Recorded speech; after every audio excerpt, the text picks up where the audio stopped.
Olá pessoal, tudo bem? Estamos aqui para a nossa segunda aula de bufonaria e nessa aula a gente vai falar um pouco mais sobre as características do bufão.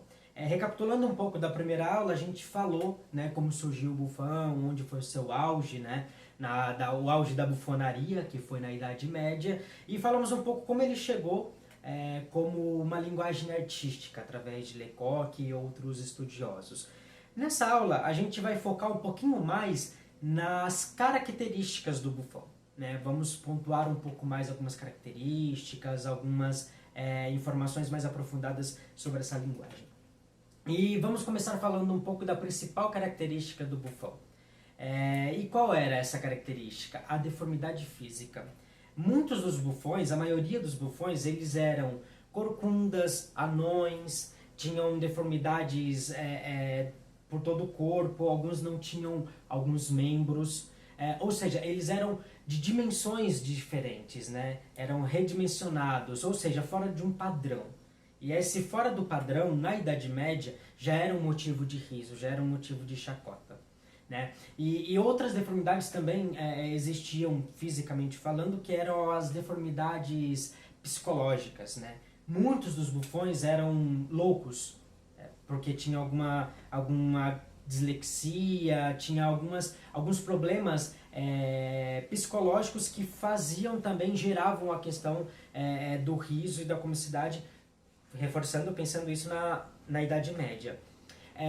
Outras características também eram características que davam para eles, como que eu posso dizer, funções, ações bufonescas, como por exemplo, ter alguma disfunção no intestino, no qual eles defecassem o tempo todo. Isso era uma característica do bufão, ou seja, o bufão, a principal característica dele é a deformidade, pensando tanto na parte física, com relação ao corpo e tudo mais, pensando na deformidade psicológica também, em disfunções do corpo que causassem esse riso.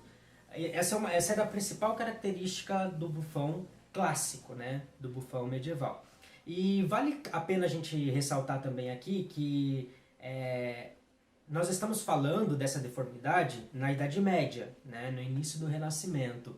Ou seja, não estamos defendendo que existe o riso porque é disforme, porque é deficiente. A gente está falando, contextualizando o bufão, e muito se mudou, se transformou o pensamento sobre a deformidade. A gente também pode até ressaltar que essa deformidade, a questão da deficiência física, mental, ela teve muitas mudanças durante os períodos. Houve épocas em que a deformidade era considerada algo divino. Pessoas que eram disformes eram consideradas pessoas com poderes, pessoas iluminadas. Como exemplo, os cegos na Grécia Antiga, que eram sábios, eram oráculos, previam o futuro.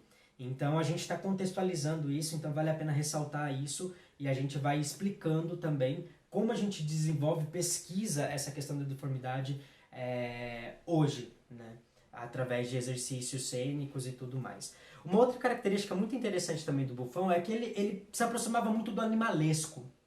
O bufão ele era muito próximo ao animalesco. Ele não tinha pudor nenhum, era sexual, não tinha essa questão dos pudores que eram colocados para a sociedade. Ele era escatológico, ele peidava, cagava, vomitava, comia como um ogro, não tinha pudor. Essa é uma coisa muito interessante também da gente ressaltar. Mas todas essas características não adiantava de nada para um bufão se ele não fosse sagaz. A principal ferramenta de jogo do bufão, porque um bufão ele não precisava só ter uma deformidade, ele também precisava saber jogar. E a principal ferramenta de jogo dele era a paródia. Ou seja, ele imitava o clero da época, ele imitava os subordinados do rei, e tudo isso gerava o riso, e ele imitava o próprio rei. Isso é uma coisa muito importante de ressaltar. Ou seja, o bufão ele sempre estava jogando com essa ferramenta da paródia, da crítica. Como eu disse no vídeo anterior, o bufão ele era o único que podia falar a verdade ao rei. Era o único que tinha essa potência de falar a verdade ao rei. Ou seja, então ele usava essa ferramenta para gerar o riso, para ser cômico. Mas também vale ressaltar que era um jogo muito perigoso, o jogo do bufão. Porque ele tinha que entender claramente onde era o seu limite. Porque ele sempre estava jogando, ele estava jogando o tempo todo com a vida. Ou seja, se ele falhasse, ele perdia a própria vida. O rei mandava decapitá-lo. Ou seja, então isso é uma questão que vale ressaltar também, que essa era uma profissão séria, era uma profissão de risco, né?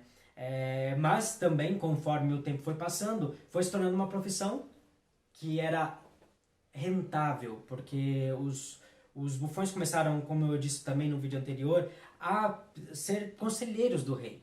Ou seja, então ele não só fazia rir, mas ele também aconselhava o rei.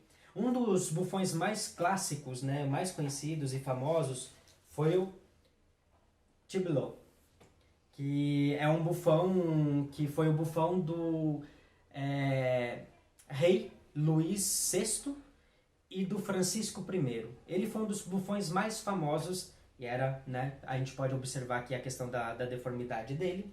Eu trouxe aqui também mais algumas outras imagens de bufões que foram pintados na Idade Média, que demonstram um pouco de como era essa característica dos bufões. É muito bacana a gente observar essas imagens e observando essas deformidades, né, do bufão.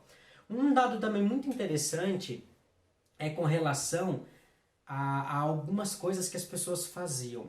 Como os bufões foram ganhando notoriedade, algumas famílias começaram a deformar os seus filhos. Ou seja, cortavam pernas, cortavam braços, amarravam os filhos para que eles ficassem corcundas, muitas vezes os espancavam para que tivessem deficiências psicológicas, porque para as famílias, algumas famílias acreditavam que se o seu filho fosse um bufão importante, ela também seria beneficiada com as riquezas que o rei concedia a esses bufões. Ou seja, era uma profissão muito difícil e que tinha gente que levava isso muito a sério, inclusive as famílias acreditando nisso. É isso, pessoal. Falamos um pouquinho mais sobre o universo do bufão e sobre algumas de suas características. Espero vocês na próxima aula e aproveitem essa quarentena e vamos estudar. Abraço!